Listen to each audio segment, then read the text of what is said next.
대통령 지지율 폭락, 진짜 국민들의 성난 민심을 외면하지 말고 직시하십시오. 이재명 대통령 지지율이 2주 연속 급락하며 취임 후 최저치를 기록했습니다. 해당 여론조사에 따르면 8월 첫째 주 6.8%포인트 하락한 데 이어 이번 주 5.4%포인트 추가 하락하며 참담한 결과를 보였습니다. 결정적 배경은 국민 감정과 상식에 역행하는 불공정과 입시비리 조국과 위안부 할머니 배신, 횡령, 윤미향에 대한 강복절 특별사면 강행이었습니다. 강복 80주년에 국민적 정서와 완전히 동떨어진 내편 챙기기 사면 단행은 또다시 대한민국을 두 쪽으로 갈라놓으며 국민들을 분노하게 만들었습니다. 특히 대한민국 청년들의 박탈감과 분노를 조장한 장군임에도 불구하고 현 정부 출범에 혁혁한 공을 세웠다는 이유로 이재명 대통령으로부터 사면 복권 선물을 받은 조국은 대국민 사과와 반성은커녕 사법부에 대한 강한 비판을 쏟아냈습니다. 뿐만 아니라 내년 지방선거 또는 국회의원 보궐선거 출마를 시사하며 안하무인 태도를 보이고 있습니다. 양심도 성찰도 반성도 없는 조국의 파렴치한 행태는 이재명 정부의 발목만 잡을 뿐입니다.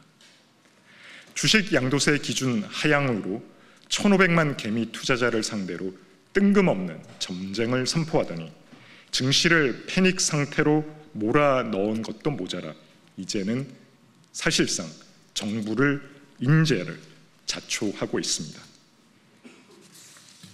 여기에 대통령 측근 이춘석의 권력을 활용한 내부정보 주식 차명거래 의혹까지 터지면서 정부 여당의 무능과 도덕성 실증은 극명하게 드러났고 민심은 돌이킬 수 없을 정도로 등을 돌렸습니다.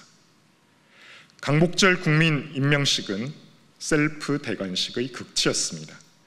국민 혈세를 탕진하며 벌인 흥청망청 자화자찬 한판쇼는 오히려 국민을 편가르고 민심을 쪼개는 결과만 낳았습니다. 숭고한 강복절을 정치적 이벤트로 전락시킨 후한 무치함에 국민들은 경악을 금치 못했습니다. 경제 현실은 참담하고 절망적인 상황입니다. 20대 구직자는 역대 최대치인 42만 명에 달하고 자영업자 폐업은 연간 100만 명에 이르고 있습니다. 민생은 탓한 일부 직장인데 광화문에서 심야 파티를 열며 대관식 열기에 취해 있는 모습을 보는 국민들의 속은 타들어갈 지경입니다. 민생은 가히 현실감 제로인 정치 실종이라 할 만했습니다. 이재명 정부는 극성 지지층만 바라보며 국민 전체를 외면하는 협소한 진영 정치에 매몰되어 있습니다.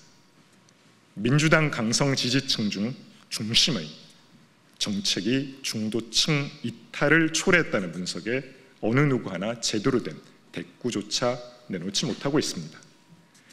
시작하자마자 추락하는 대통령 지지율, 극명히 드러나고 있는 민심 괴리를 직시해 강성 지지층만을 위한 정부가 아닌 진짜 국민을 위한 정부로 거듭나기를 진심으로 촉구합니다.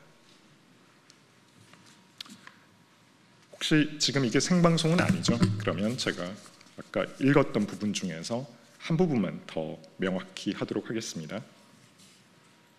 주식 양도세 기준 하향 조정으로 1,500만 개미 투자자를 상대로 뜬금없는 전쟁을 선포하는 등 증시를 패닉 상태로 몰아넣은 것은 사실상 이 정부가 자초한 인재였습니다.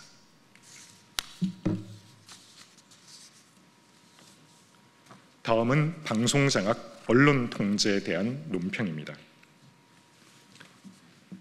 언론 입틀막법, 특정인 퇴출법, 언론개혁으로 포장된 민주당과 이재명 정부의 방송장악, 언론 통제일 뿐입니다.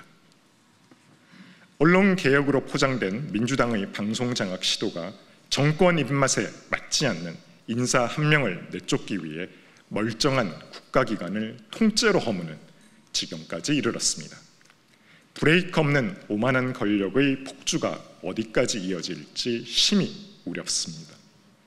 민주당은 지난 정부에서 임명된 이진숙 방통위원장을 쫓아내기 위해 방통위 폐지법을 발의했습니다. 이진숙 위원장이 임기를 지키겠다고 하자 임기 보장을 무력화하기 위해 아예 간판만 새로 내걸겠다는 발상입니다. 민주당 정청래 대표는 방송 3법을 두고 기득권에 대한 포기 선언이라고 주장하지만 정작 민주당이 이달 초 통과시킨 방송법 개정안은 KBS를 영구 민주당 방송으로 만들려는 것이었습니다. 그 안에는 민영 방송인 YTN과 연합뉴스 TV 사장도 교체할 수 있는 위헌적 조항이 포함되어 있습니다. 민주당은 20일 본회의에서 MBC, EBS 관련 법까지 일괄 처리하겠다고 합니다. 이쯤 되면 말만 번지르르한 개혁일 뿐 실상은 방송을 장악해 언론의 재갈을 물리려는 언론 통제 청사진에 지나지 않습니다. 민주당이 추진하는 방송 상법은 KBS, MBC, EBS 이사회를 확대하고 국회 추천 몫을 늘려 특별 다수제 하에 민주당 추천 인사가 사실상 방송 지배 구조를 좌우할 수 있는 구조입니다. 여기에 지상파, 종편, 보도 채널 등 민간 방송까지 노사 동수 편성위원회를 의무화해 노조가 편성 및 경영에 과도하게 개입하도록 했습니다. 결국 공영방송 독립성은 무너지고 특정 세력의 영구 지배가 고착화될 뿐입니다. 게다가 민주당은 허위 보도에 징벌적 배상을 가한다는 명분으로 비판 언론의 재갈을 물리려는 언론 입틀막법을 재추진하겠다고 합니다. 민주당이 4년 전 학계와 언론계의 반발에 부딪혀 자초된 법을 다시 꺼내든 속내는 민주당과 정권의 비판적인 보도를 원천 차단하겠다는 것으로 비판 목소리마저 듣지 않겠다는 반민주적 행태입니다. 천안함 자초설, 세월호 고의 침몰설, 대성 부정선거 음모론 등 가짜뉴스로 돈 벌고 영향력을 키워온 김어준은 물론 청담동 술자리라는 최악의 가짜뉴스를 퍼뜨린 김의겸 전 의원은 책임은커녕 새만금 개발청장으로 중용됐습니다. 비판 언론은 옥죄고 가짜뉴스에는 눈 감는 것, 이것이 민주당식 언론개혁입니다. 민주당은 언론개혁이라는 이름 뒤에 숨지 말고 국민 앞에 방송장악, 언론통제라는 본심을 고백해야 합니다. 언론의 자유는 민주주의의 근간입니다. 국민의힘은 헌법이 보장한 언론 자유를 지키기 위해 민주당의 방송장악, 언론통제 음모를 끝까지 막아내겠습니다.